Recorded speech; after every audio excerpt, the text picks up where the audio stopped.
What is going on, guys? Welcome back to the channel, and today I have got a very exciting video for you guys, something that I've been looking forward to for quite a while now, and that is going to be some Star Wars Squadrons gameplay and my first impressions. Now, this video was made possible by the EA Game Changers program. We were lucky enough to get our hands on the game for about a 4 to 5 hour window, with probably a total of about 2.5 hours worth of hands-on gameplay. So the footage you're seeing in the background is my footage from that event, and so thank you very much to the guys at EA for that opportunity. Now, just quickly before I get into what we tested as well as my initial thoughts on the game, if you do have any questions about the game at all, hit me up down in the comments, because I will be making a pretty massive Q&A video on the game in about 4 or 5 days from when this video goes up. So if you've got any questions you want me to answer, leave it in the comments and I will do my best to get as many of those as I can in that video. So I'm first off just going to go through what we got to do within this Game Changer event, and then I will give my first impressions on the game after that. So without wasting any more time, let's get stuck right into it. Firstly, we were introduced to the game by some of the folks at EA and Motive Studios, and they quickly ran through what we'd be doing before throwing us right into the prologue of the campaign mode, which unfortunately we weren't allowed to capture footage from.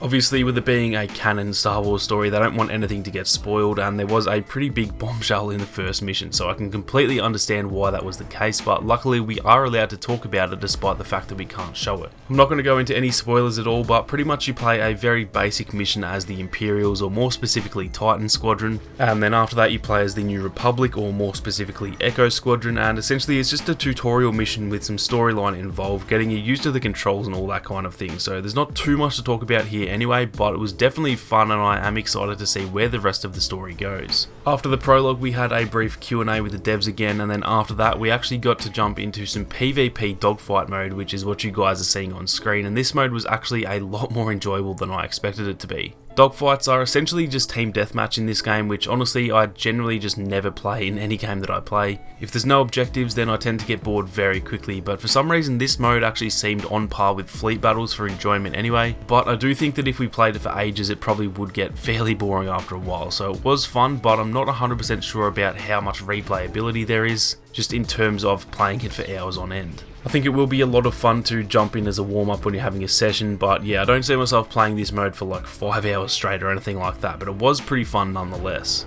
Now afterwards we were given another chance for another Q&A, and then we jumped into a fleet battle tutorial, which was actually a ton of fun because it was a little bit easier and I'm absolute arse at this game, so it was nice to not get melted for about 30 minutes. The tutorial, which you can see in the background, was played on Yavin Prime, which is an awesome map. It's got literally no cover or anything, it's just completely open, which was different to anything else that we played, so as boring as that might sound, having just a completely open battlefield, it was actually really cool to play. Now, for those who don't know what fleet battles are from the previous gameplay they released, fleet battles is the flagship game mode for Star Wars Squadrons, and in a way it plays a little bit similar to Supremacy in Battlefront 2, but obviously with starfighters, and the matches don't last for 9 weeks. It's a 5v5 PvP game mode, but there are actually AI around the place as well. It starts out in the middle of the map with each team needing to push as hard as they can to get more kills than the other team, giving your team higher morale and allowing you to push on to the next, phase of the map.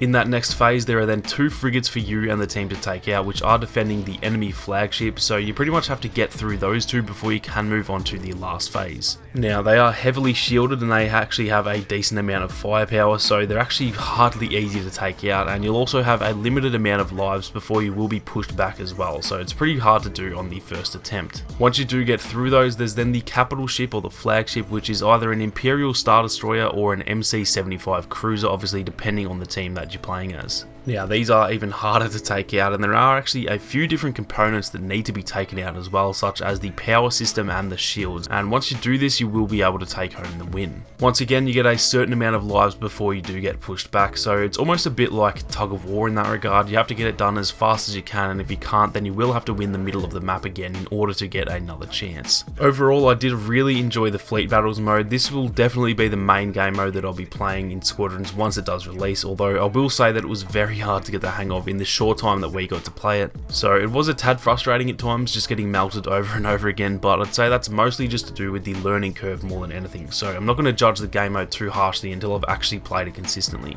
Now, we pretty much played this game mode for about an hour or so, and then after that we had a final Q&A with the developers just to give some feedback and constructive criticism on the game, as well as asking a few questions. So that was pretty much all of what we got to do in terms of the event, and now I'm pretty much just going to give you guys my raw thoughts on how I felt about the gameplay and stuff like that. So the first thing I'm going to say right off the bat is that for everyone assuming that this will be just Starfighter Assault in Battlefront 2, you could not be any more wrong about that. There was not one single aspect of this game that felt even similar to Starfighter Assault, other than the fact that obviously you're just in a Starfighter. But gameplay wise, I honestly just can't even think of one single thing that reminded me of Starfighter Assault. This game is very much a full-on flight simulator type of game. There's not really any arcadey type feeling to it like in Battlefront 2. Not that Battlefront 2's vehicle gameplay is bad or anything, but yeah, it just doesn't feel like Starfighter Assault at all, which I think is definitely a good thing, so that it just doesn't feel like a Battlefront 2 DLC. Starfighter Assault is obviously very quick and arcadey. You can maneuver super fast and you can crash as soon as you hit anything and stuff like that, whereas Squadrons was a lot slower, a lot more thoughtful in terms of the flight and maneuverability, and you don't crash as soon as you hit something either. It just felt a lot more realistic, not that flying a TIE fighter can in any way be called realistic, but you know what I mean. It felt like what I reckon it would feel like to fly a TIE fighter if that was actually possible.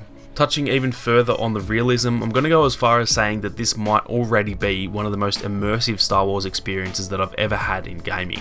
The Starfighters all handle a lot slower, for lack of a better word, a bit clunkier than Battlefront 2, which sounds terrible on paper, but you'll know what I mean once you actually play it. It's not that the controls are clunky, it's just that they're more realistic and you can't just turn 180 degrees on a dime while going full speed, for example. The first person view and the HUD and everything are also amazing, and I think they're the biggest reason that the game is so immersive. When you're flying, you can literally hear your pilot moving the throttle and shifting speed and stuff like that. You can hear the monitors beeping when you're at the perfect speed for turning, which they call the sweet spot. And for example, when you're in an X-Wing, the sound of the blasters actually come from each specific spot rather than just all sounding the same, which I'll try and just show you now since that's easier than explaining it.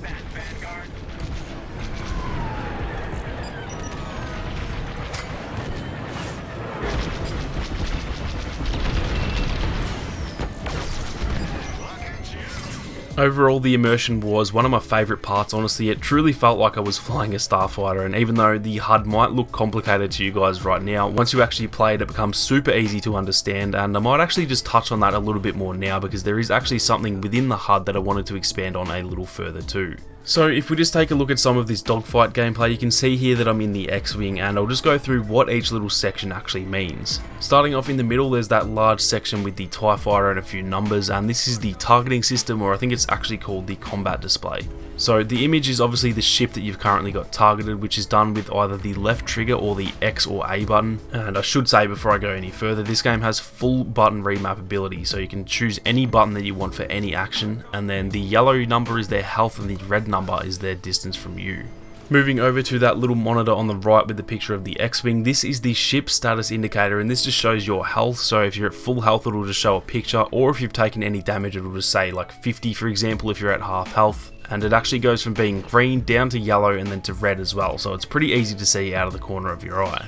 Moving back to the middle part here, these are your auxiliaries and your countermeasures. Starting from left to right, you'll have your left auxiliary, which is tied to the L1 or the left bumper by default, and in this case that is a repair kit. You'll have the ability to completely customize your ship, so you won't always have a repair kit if you don't want one, but in this case the L1 button was the repair kit, which obviously just repairs the hull of your starfighter, so it's essentially just a quick health buff. In the middle there, this is your countermeasures, which are essentially what every starfighter has in order to lose tracking missiles, and this was tied to either B or circle by default. So what I had here were called seeker warheads, and I believe what they do is when I've got a missile locking on, I can use that countermeasure and it'll pretty much send out these little seeker warheads that look for the missiles and actually try to blow it up before it gets to me. And once again, there are like 6 or 7 different options you can choose for your countermeasures. I didn't actually test this out myself, but I was speaking to my good friend the Twisted Jedi, and he said that he actually equipped one that pretty much turns the enemy's missile into your own missile, and it actually sends it back to the enemy. So there's obviously a lot of different stuff that you can play with there to make this starfighter your own. Then on the right there is your right auxiliary, which in this case was a quick lock missile, and this is obviously just tied to the R1 or right bumper button, and yeah, this one is essentially just a regular missile.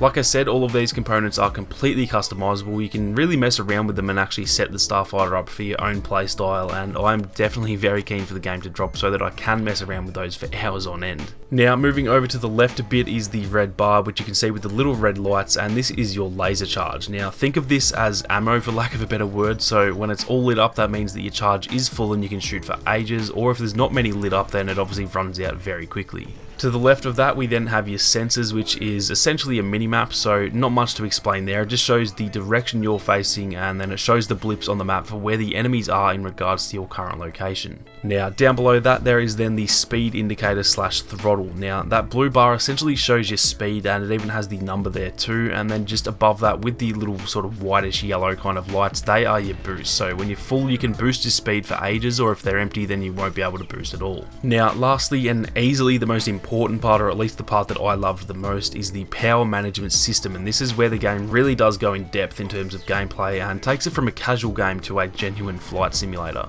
You can see the three bars there, red, blue and green, with the blue being your engines, red being your lasers and green being your shields. How this all works is essentially your D-pad operates the system, so pressing down on the D-pad puts the power in balance, meaning your ship is kind of suited to any situation. Pressing left puts all the power to your engines, meaning you'll be much faster, much more maneuverable, meaning you actually just turn faster in this setting, and your booster will regenerate faster too, at the cost of lowering your shields and actually decreasing the amount that you can fire without overheating. Up on the D-pad then puts all the power to your lasers instead, so again your shields will be down and your speed and agility will be much slower, but you can shoot for much longer and the lasers will regen faster too, pretty much meaning that in this setting you'll be dealing much more damage per second. Then lastly, if you press right on the D-pad, your shields will be fully powered, meaning you can tank a lot more damage, again at the cost of speed and agility as well as the laser charge. Now, this all probably sounds so confusing and it sounds like it'd be so hard to do in the game, but honestly, after a single game, I felt like I'd been using this system for years. Granted, I was still incredibly shit at the game, but in terms of power management, I honestly felt as though I had pretty much nailed it after a single game. So I assure you, it sounds complicated, but it is really easy to get the hang of, and this was probably my favourite thing overall when it came to the gameplay. I absolutely love the power management system. It added so much more depth to the gameplay overall. It really does make it feel like you're in control of the ship, and even though I didn't test it, they mentioned that there's even advanced settings for it too, where you can not only just put each component to full power, but you can put, say, your speed to 75% power rather than 100 and keep the other two a little bit higher, for example. So it seems even more in depth that way, and I didn't even check it out yet. The other thing is, which is actually pretty important, that they wanted to keep things true to canon. So for example, TIE fighters don't actually have shields, forcing you to play them a tad different to the X-Wing, even though they're actually both in the same class. Like, you can't tank damage with the TIE the same way that you can with an X-Wing,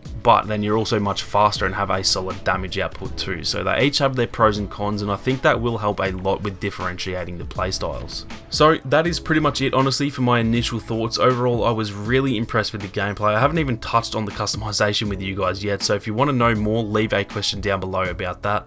But honestly, everything that I saw in this playtest was really impressive, as I won't lie, I was a tad skeptical heading into the playtest.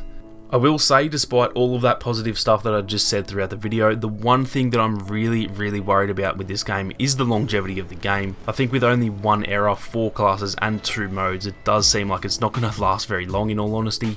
But they haven't confirmed that they won't add DLC, so we've just got to hope that they get some down the line, and if that is the case, then I will gladly eat my words. But right now, I am definitely a little worried about the longevity and replayability, which, even though I've barely touched on this video, that is a huge part of multiplayer gaming, so I'm not going to downplay it here. That is a pretty big bummer for me, but like I said, we'll just have to wait and see how that plays out. But guys, that is going to do it for this one. Like I said, I will be doing a Q&A answering as many questions as I can get to, so any questions at all, leave them down below, and that will be up in about 4 or 5 days from now. There is also going to be a quick discussion video coming up tomorrow with my good friend the Twisted Jedi as well, so be sure to turn on those notifications so you don't miss that one, as well as just any of my other upcoming Star Wars Squadrons videos. Thank you all so much for watching. You guys have a great day, and I'll catch you all in the next one.